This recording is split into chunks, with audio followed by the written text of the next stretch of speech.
कुछ दिनों पहले मैं चिरापुंजी घूमने गया था, बादलों का शहर, जहाँ पे मुझे ऊंचे ऊंचे झरने और बादलों से घिरा हुआ रास्ता दिखा था। हम दो दोस्त पहली बार नॉर्थ ईस्ट को एक्सप्लोर करने के लिए निकल चुके थे घर से।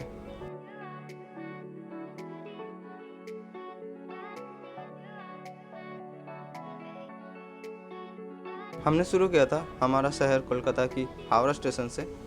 दोपहर की 3:50 पर हावड़ा सरायघाट एक्सप्रेस, यही वाला ट्रेन हमने पकड़ा था।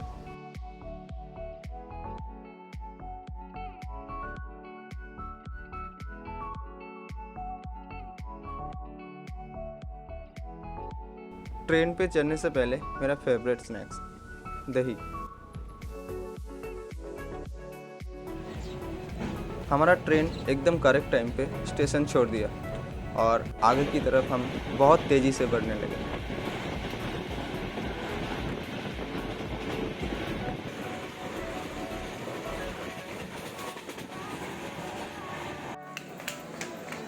ट्रेन छोड़ने की 3 घंटे बाद यानी कि शाम के 7 बजे हम पहुँचे रामपुरहाट स्टेशन। वहाँ से हमने थोड़ा कुछ स्नैक्स लिया। ये लोकल फूड था, बंगाली में हम इसे घुगनी कहते हैं। इसके साथ मैंने चना भी लिया था। ट्रेन में ये सब छोटे मोटे खाने देख के मैं खुद को रोक नहीं पाता हूँ। फिर थोड़ी देर के लिए मैं सो गया था और इसके बाद जब मेरी आँख खुली तब मैं फारक्का बैरेज को क्रॉस कर रहा था। ये बैरेज एक डैम है जो गंगा नदी के ऊपर बना हुआ है। इसमें टोटल 109 गेट है जो आगे चल के बांग्लादेश में भी जा रहा है।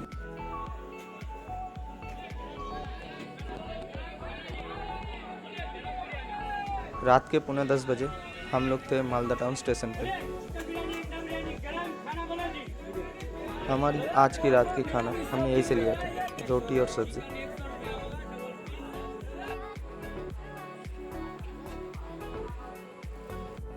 खाना कंप्लीट करके हम लोग फिर सो गए थे।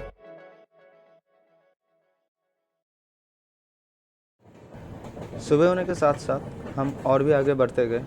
बहुत सारे जगह, बहुत सारे स्टेशन हम यूं ही क्रॉस करते गए। उनमें से एक ये भी था, ब्रह्मपुत्र रिवर। ये नदी एक इंटरनेशनल नदी है। इसका मतलब ये है कि ये तिब्बत से शुरू होकर बांग्लादेश में ख़त्म होती है, बीच में हमारा इंडिया भी आता है। ये दुनिया का सबसे बड़े नदियों में से एक है जो 9वें नंबर पे आता है।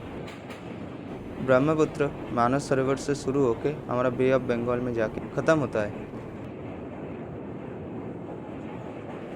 अभी हम हैं पंचरत्न ब्रिज के ऊपर।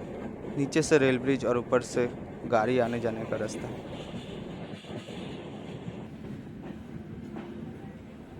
2-3 घंटे और इंतज़ार के बाद फाइनली हम पहुँचे गुवाहाटी स्टेशन पे।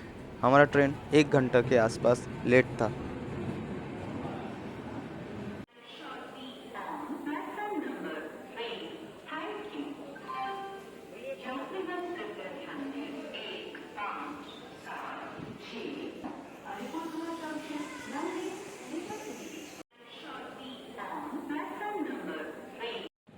ट्रेन से उतर के ही हम लोग गए बस स्टॉप में, जो कि बिल्कुल स्टेशन के पास में ही है, 2 मिनट का वॉकिंग डिस्टेंस।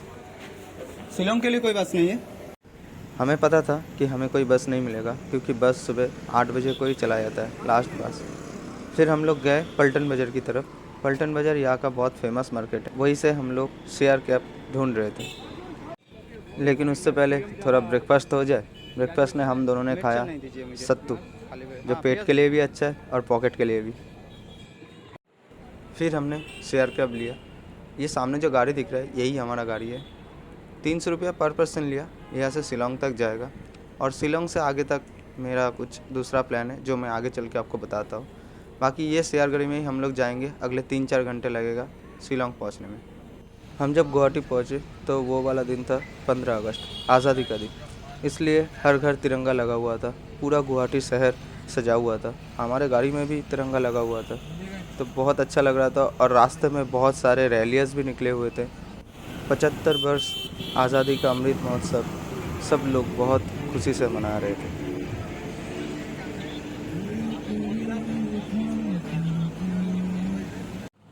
इसके बाद हम गुवाहाटी शहर को पीछे छोड़ के आगे की तरफ बढ़ने लगे। यहाँ से शिलोंग 95 से 96 किलोमीटर था, जो 3 से 3.5 घंटे का ड्राइव था। और हम लोग मेघालय बॉर्डर के पास से चल रहे थे। थोड़ी देर बाद हम लोग मेघालय में इंटर भी कर जाएंगे। उमलिंग। इस जगह का नाम है उमलिंग।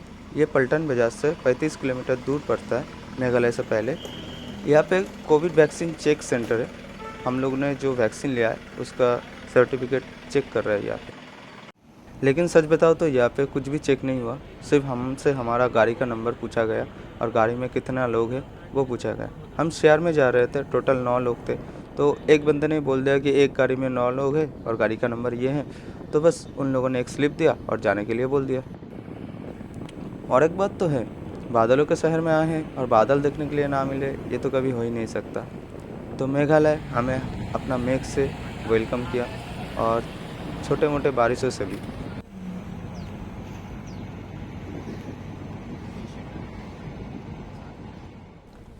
गुवाहाटी शहर से 80 किलोमीटर आने के बाद हमने एक जगह पे रोका। ये है उमियाम लेक, मेघालय का सबसे बड़ा मैन मेड लेक।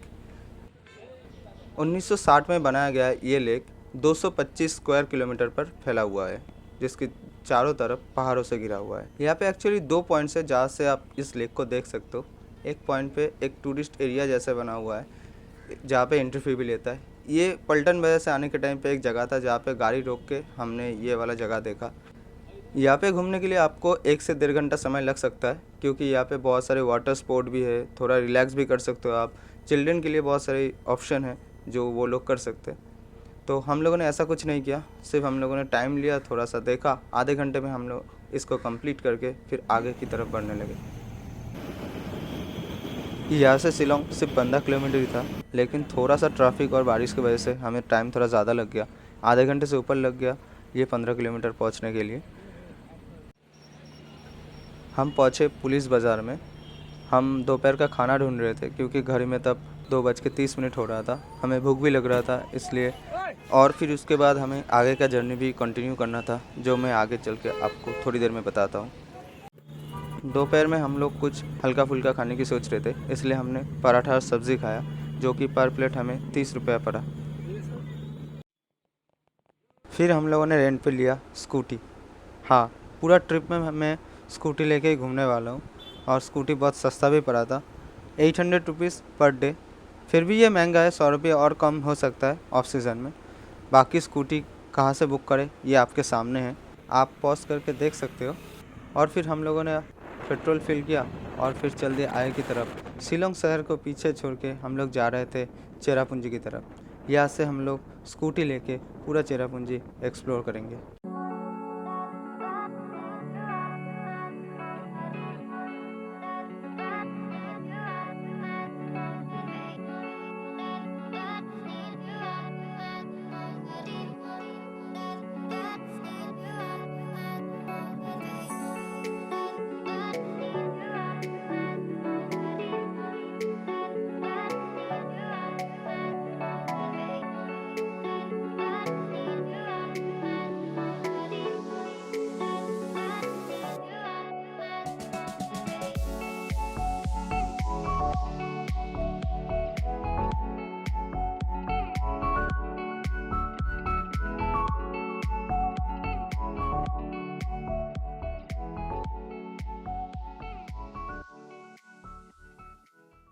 रास्ते में हमें मिला चेरापूंजी का first view point, Mawdok Dympep valley view point. ये जगह मेन चेरापूंजी टाउन से 35 किलोमीटर पहले आता है। यहाँ पे 15 से 20 मिनट आप आराम से स्पेंड कर सकते हो। ये व्यू पॉइंट का नाम आपको स्क्रीन में दिख रहा होगा अभी। इस जगह को देखने के लिए मुझे तो कोई एंट्री फी नहीं देना पड़ा, लेकिन एक्चुअल व्यू पॉइंट तक जाने के लिए आपको थोड़ा सा ट्रैकिंग करना पड़ेगा। मुझे भी करना पड़ा था। लगभग 10 से 15 मिनट का ये ट्रैकिंग है मैक्सिमम। ट्रैकिंग के बाद जब आप मेन व्यू पॉइंट पे पहुंचोगे तब नज़ारा कुछ ऐसा है।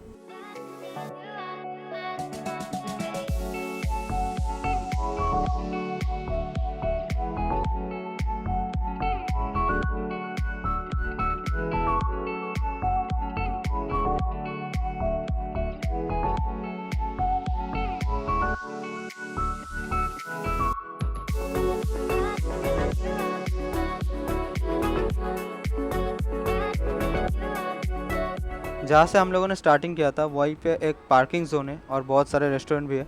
आप आसानी से यहाँ पे कुछ समय बिता सकते हो फ्रेंड और फैमिली के साथ।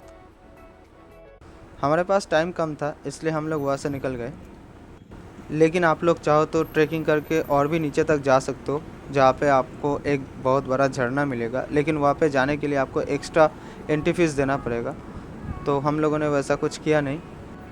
यहाँ पे जिप लाइन भी है जो आप लोग कर सकते हो। मैं तो टाइम की वजह से नहीं कर पाया, लेकिन फिर कभी आऊँगा तो ज़रूर करूँगा। मोडोक से सोरा तक मतलब चेरापूंजी तक रास्ता बहुत ही सुंदर है। स्कूटी चलाते चलाते मैं बार बार रोक रहा था, मेरा तो मन ही नहीं भर रहा था, लेकिन फिर भी क्या करें, टाइम से मुझे पहुंचना है चेरापूंजी तक, नहीं तो अंधेरा हो जाएगा और अंधेरे में स्कूटी चलाना सेफ़ नहीं है। मेघालय में मुझे मिला हुआ अभी तक रास्ता बहुत ही सही है, कोई भी गड्ढा गुड्ढा नहीं है, एकदम सीधा पूरा प्लेन रास्ता है। मालूम ही नहीं पड़ रहा था कि मैं पहाड़ों में चल रहा हूँ। कुछ देर चलने के बाद मैं पहाड़ों में इतना ऊपर था कि बादल ठीक मेरे नीचे थे। सच में मैं मेघों के देश में आ चुका था। इसके बाद हमें और 2 घंटा ड्राइव करना पड़ा चेरापूंजी पहुंचने के लिए, और चेरापूंजी पहुंच के हम लोगों ने अपना होटल में चेक इन किया और बस वहीं पे सो गए। ट्रेन, जीप और स्कूटी तीनों का जर्नी करके हम लोगों का शरीर अब थकान से भरा हुआ था। ये हमारा रूम है जो मैंने सोरा में लिया था। इसके पूरा डिटेल्स मैं आगे चल के आपको बता दूंगा। इस वीडियो में बस इतना ही। मिलेंगे मेरे अगले वीडियो में, तब तक के लिए